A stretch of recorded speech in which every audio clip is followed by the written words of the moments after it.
Coach Heff. The undisputed champions of the state of Ohio, the St. Edward Eagles, dominate. We'll find out in a couple weeks. Yeah, we will find out. But you guys dominated the Falcons today. Yeah. You beat them 13 matches to 1, and you know they're the standard in Division II in Ohio. But you guys come in there and you absolutely take it to. In 2 duels you lost 1 match. How do you dominate other teams in Ohio like you do? Just working hard and try to be competitive with everybody nationwide all year long to get us ready to wrestle at the end of the year against Ohio teams. That's what we do with our schedule, and that's how we work our practices. I feel like you guys are almost not able to win a national title because you're so good at football. When I say a statement like that, do you feel like your football team's so good and you have so many multiple athletes? You got 2 All-State guys, 3 All-State guys in your lineup right now, right, between Eaton, Slaper, and Gregory, right? All-State football guys. One of the greatest football teams in the United States of America, the Eagles. But you can never have those guys for the Ironman. Can you win a national title with such a good football team? Oh, sure. We had a plan to wrestle Wyoming 7 Blair this year, but the weather didn't work out. I'm all for multiple sport athletes. I enjoy watching these kids play. I enjoy the fact that they enjoy playing. I'm never going to be one of these guys that said you can only do one sport, and our football coach works with us pretty good. As far as the national title goes, for me, more important to win the state title and wrestle our best at the end of March. With our schedule, if we don't win Ironman, and we were going to wrestle everybody else later on anyway, it really didn't matter to me, honestly. I'm more concerned about winning the state title, state duels and state title than I am anything else. Ironman's just a tournament in December, really, honestly. That's the way we look at it. And it's a big tournament, but it's a tournament in December. But you can still win. Like you just said, you just lined it out. Maybe we don't perform the best or have all the horses at the Ironman, right, but we set the rest of the schedule up. So if we win the rest of the schedule, you're going to win the title, the national title. And we try to wrestle, like I said this before, but if we're going to do this stuff, we might as well compete against the best. And that's what we do, is set up our schedule. And I'm already working on next year wrestling teams, different teams, different places. And, so we'll see what happens.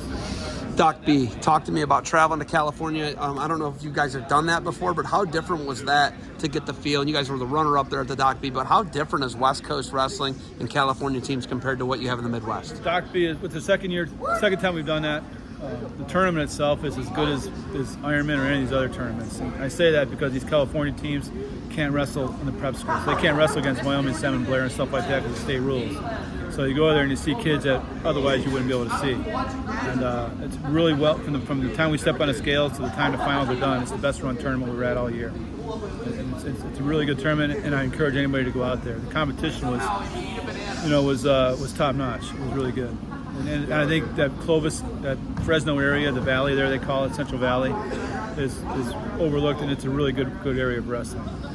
And I didn't know that until I went out there and watched them, how supported it is and how good they are at wrestling out there. The Ironman had some hiccups this year. We were wrestling until almost midnight to some of the matches. The weigh-ins were weird. The checks, there was a lot of weird things at the Ironman this year. Is there anything that would keep you guys from going back to the Ironman? Are you heading back, or just some things got to change there? We're going to go back, but things have to change there. I talked about when we went to Powerade and Doc B. Weigh-ins took 5 minutes. They had the same amount of kids. They just did weigh-ins more efficiently and better. We were done wrestling at Doc B at probably 7:30 at night the first day. Same amount of kids.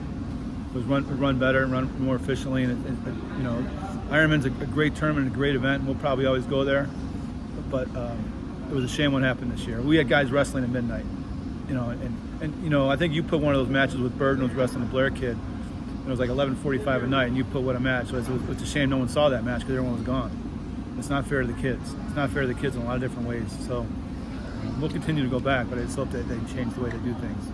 Are you guys staying at Perrysburg District, or you have to? Yeah, don't you? You guys can't choose, right? Sectional. We're going to Perrysburg, and then we'll see what happens after that. I'm curious to see how this happens.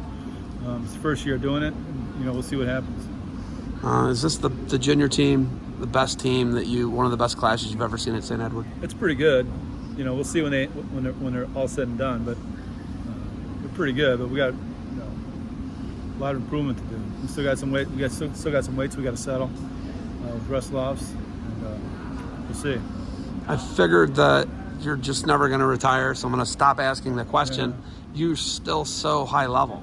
You're still reaching kids at such a high level that kids are still going to amazing places. They're going to the Ivy League. They're going everywhere. It's unbelievable. The junior class is unbelievable, and it seems like you're just reloading. Yeah. How long can you keep it at this high level that you're at? Well, we're getting good kids.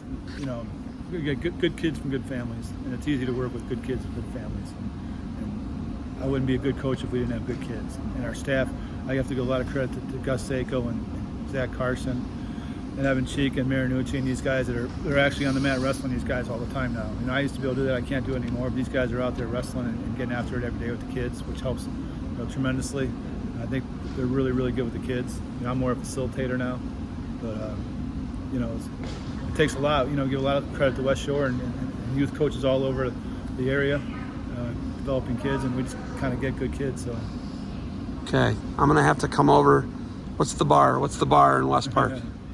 There's a couple of them. Yeah. What's the one though? The place you were at was West Park Station. West Park Station. Yeah. I'm gonna have to after one of these big things. I gotta go to West Park Station and meet you guys. The public house is better. Probably. I love it. Yeah. I love it. There was a band there. It was a good time. Yeah, Nemes were there. Yeah. Bunch of jokes. You always run into people, you know, St. Ed's people or old wrestlers, or you know, I'm a fireman, so there's always firemen and cops up there. Yeah, they have like displays of firemen and cops in the bar. I've never seen that. Right. Yeah. Pretty neat. It's a cool area to live because it's a bunch of people that are city workers and down to earth people. Okay, Coach. We're clear out of the gym. You got anything else for me? Oh, thanks. Coach, thanks for the time. Good luck to you guys moving forward. Thanks.